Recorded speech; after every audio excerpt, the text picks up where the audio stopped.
I was married for 28 wonderful years to a lady. We would find out that she was diagnosed with stage 4 colon cancer that had spread to the lungs and liver. 20 months and 2 days, Sandy would transition to heaven.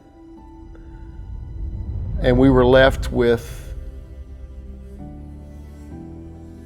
life that was very unusual. It was not life as normal. I have my own story. Yeah. Which is very different from yours. You were married for 28 years.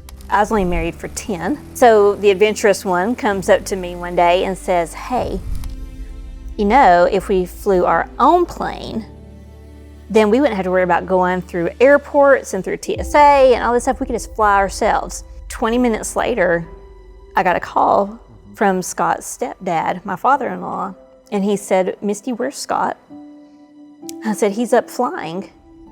And he said, have you heard from him? I said, not since before he left. And he said, well, I just got a call that he's crashed. There was a prophetic word that came. We were worshiping in her room and we were singing songs to the Lord, and a prophetic word came to us while we were gathered in that room, and it said, beware of the spirit of grief. Grieve, but be aware of the spirit of grief and don't be overcome by it. Grief is a very weird phenomena of there are days where you feel just like nothing ever happened. You're completely joyful. And there are days where I thought, I'm losing my mind. I went up to my room and I sat down and I said, okay, God, I'm tired of playing this game. I'm tired of riding this fence. I need you to heal me. So he told me to go on a 3-day fast. And at the end of that 3rd day, I was praying and I heard the words,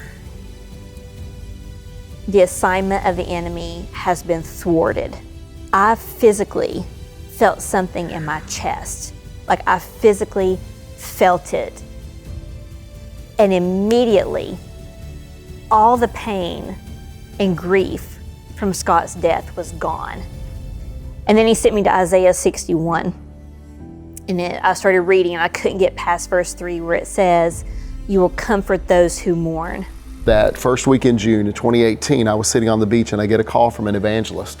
And he said, I'm going to be in Chattanooga next week. And he said, I come to deliver a word for you.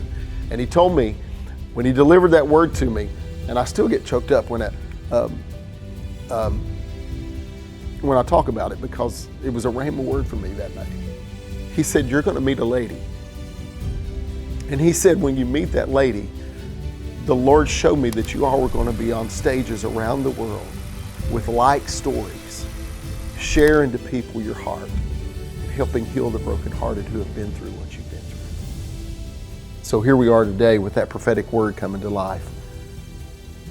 And our heart is to tell people, you don't have to stay victims of your circumstances. And it's not just death.